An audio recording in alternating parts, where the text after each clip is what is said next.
Hear it, and see it when you want it. On demand, audio and video at 630WPRO.com.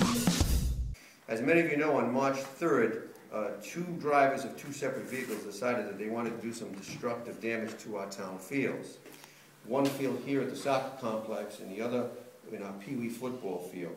It was discovered on Saturday, March 4th, I believe by Matt LaFazia, if I'm not mistaken, Matt, you and Glenn Carroll discovered it. And of course, then they reported to me. They really made my day Monday morning when they reported to me, and immediately came up here, and I was shocked when I heard the news, but also I was sickened by what I had seen. It was truly disgusting. The vicious, malicious destruction of town property by perpetrators who were just out for a good time.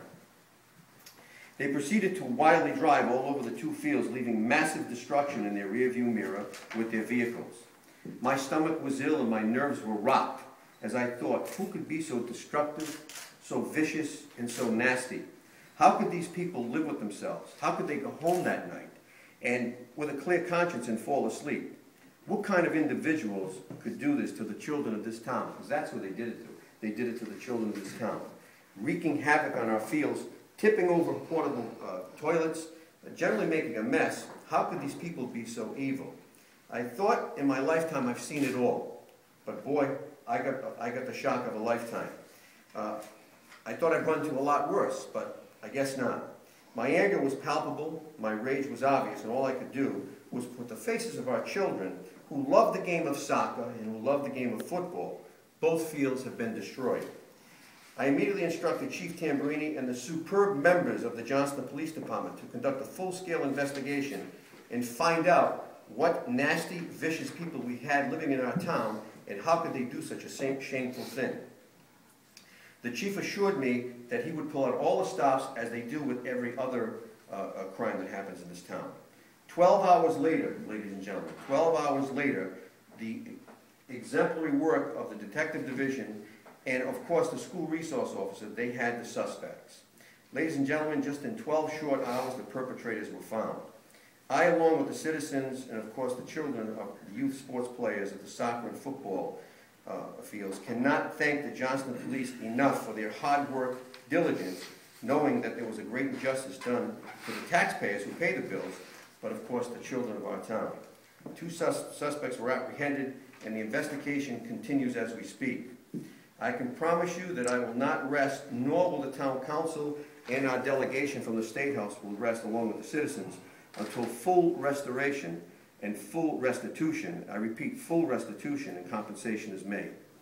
Unfortunately, they will be charged with a misdemeanor. I did have a conversation yesterday with our Attorney General and our town solicitor and of course Chief Tamburini. We all agree that the current law needs to be changed, and that is damage to public property. I will lobby our delegation. We have one of our reps here, and I'm very glad he's here today, and we're going to go to the State House and make these laws tougher. But that will not stop us from seeking justice for our town. This crime and misdemeanor charge will be prosecuted to the fullest extent of the law with full restitution to the taxpayers. If I have to, I'll go to court myself and testify before the judge to make sure that this doesn't happen again to the other 38 cities and towns. The taxpayers what the mayor just said, there was absolutely no justification for this crime. There was an intentional, malicious vandalism of town property. And we will ask the court to hold these young men from Johnston, two of them from Johnston, two 18-year-old men, fully responsible for their actions, and ask that full restitution be made for the damage that they caused. And I'm sure once we talk to the court, and we will testify, the mayor said he's only going to testify, well, I'll be there. I'll be there for sure. This is something that's not going to be tolerated against the citizens of this town who put money forth to build a facility like this, an effort for a facility like this for the youth of our town. And the mayor is upset. When the mayor gets upset, the chief of police gets upset. And with that, I ordered my school resource officer, James Seymour, to get to that high school and find out who did this crime. And within 12 hours, Jim Seymour came up with the names. After he networked the whole student body, came up with the names of the perpetrators of this crime.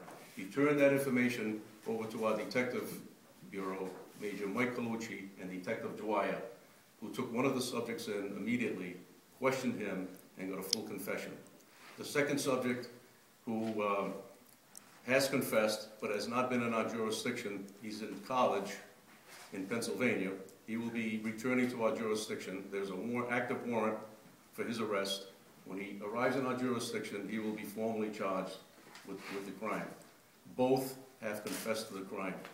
With great work on the part of the Johnston Police Detective Bureau, great work on the part of the Johnston Resource Officer, and just a great job by everyone concerned.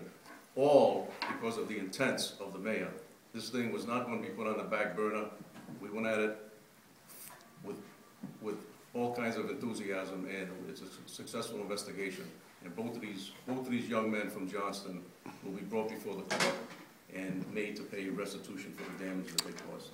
What's the charge? Who are the men? How much restitution? And the men is, their names are Contanzo Caparelli. He lives at 57 Taylor Road in Johnston. He's an 18-year-old male. And Raymond Zeno. He lives at 42 Shore Drive in Johnston, 18-year-old male. And the charge? And the charge is destruction of town property. The Zeno male has been, individual has been formally charged. The Caparelli subject has not. We have an active warrant for his arrest. And the estimated damages? Between $15,000 and $20,000.